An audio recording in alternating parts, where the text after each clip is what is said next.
nós acabamos ficando muito presos nas leis dos homens, né?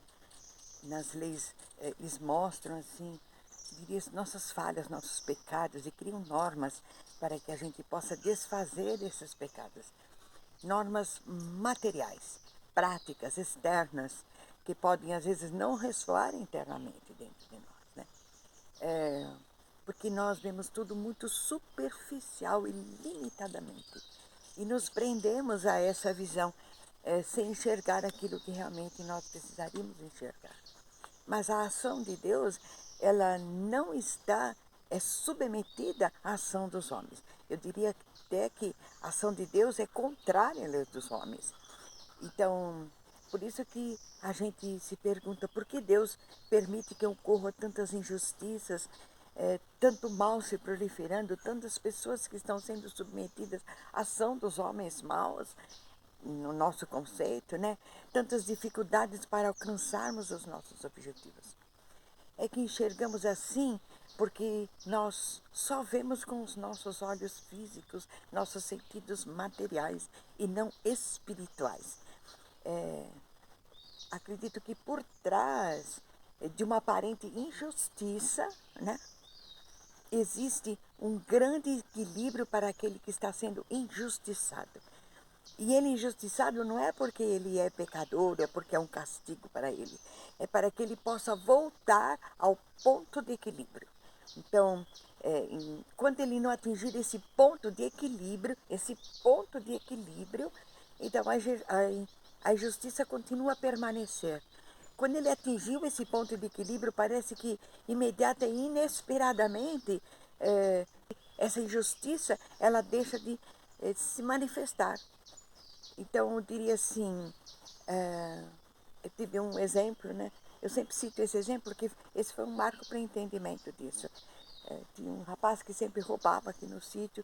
Quando eu saía do sítio, ele vinha e roubava. E assim, ele foi levando tudo da minha casa. E era um jovenzinho no qual até eu gostava dele. Eu sabia quem era, inclusive. E uma vez eu perguntei num trabalho de preto velho para um baiano.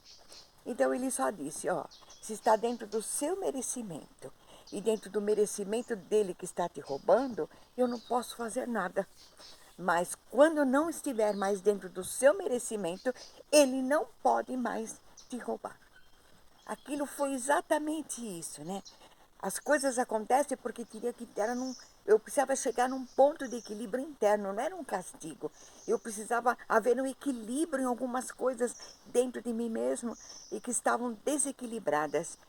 E realmente depois esse rapaz, ele uma vez levou uma surra, demorou muito tempo, ele continuou roubando, ele levou uma surra, ele ficou com muito medo e ele foi embora para Paraíba. E depois eu fiz uma limpeza na minha casa, um feng shui, né? Para ver o que ele tinha roubado, se tinha sobrado muita coisa, se estava faltando muita coisa, mas no final, tudo aquilo que ele tinha levado e tudo aquilo que ficou não estava me faltando nada. Então quer dizer que eu não estava conseguindo soltar aquilo que eu precisava soltar. Quando ele levou tudo aquilo que precisava ser solto, então eu atingi o ponto de equilíbrio e ele não precisava mais me roubar, né? Então, é, e diria assim, que também quem pratica a injustiça, aquele que é causa de escândalo, vamos dizer assim, ele também está tendo oportunidade de chegar a um ponto de equilíbrio, né? Quando nós assim, conseguimos enxergar isso, né? Então a gente fica menos indignado com as coisas, a gente julga menos e a gente dá respostas mais positivas nos desafios, respostas mais baseadas no amor e sem entrar tanto em campo de batalha. É, isso, isso não quer dizer que nós devemos ficar assim de braços cruzados, né? Nós temos que fazer a nossa parte, mas temos que aprender que aquilo que nós estamos fazendo tem que ter outras respostas, não como aquelas que nós estamos acostumados a dar, e não entrando em confronto com as circunstâncias que nós estamos vivendo, os desafios que nós estamos vivendo. E essa mudança de frequência energética em nós é que permite que a gente chegue mais rapidamente ao nosso ponto de equilíbrio. Então, para anular essas injustiças, vamos dizer, no caso das injustiças, né?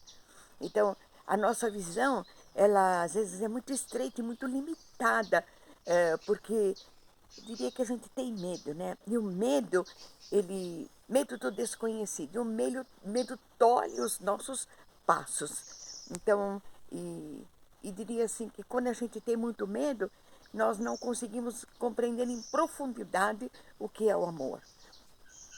E quando ocorre, nesse caso da injustiça, quando ocorre isso, ambas as partes, elas estão sendo buriladas. Não é só aquele que está sofrendo injustiça, mas aquele que pratica a injustiça, né? Todos estão tendo a oportunidade de fazer uma grande renovação interna. Mas tudo depende do livre-arbítrio de cada um, né? Por isso, não julguemos pelas aparências, pelo visível, mas vamos ver, nem que seja um pouco, o invisível, a invisível ação de Deus no visível do que nos ocorre, né?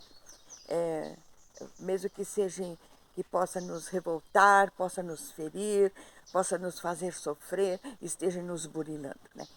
Então, porque nada do que ocorre não tem uma causa plenamente estudada e organizada para a evolução de todos aqueles que estão envolvidos nessas ocorrências ou nesses acontecimentos, né? Não é o que ocorreu com Paulo em Damasco, quando ele caiu do cavalo, né? Então, não é o que ocorreu com Pedro, quando ele negou Jesus, e depois ele teve que aprender a caminhar com as próprias pernas, depois que Jesus foi crucificado. E tantos ensinamentos que a gente vai aprendendo dos mesmos dos apóstolos que tiveram que fazer uma grande transformação pelas injustiças que podiam ter ocorrido, mas que era a ação de Deus para concretizar-se o seu grande plano aqui no planeta Terra.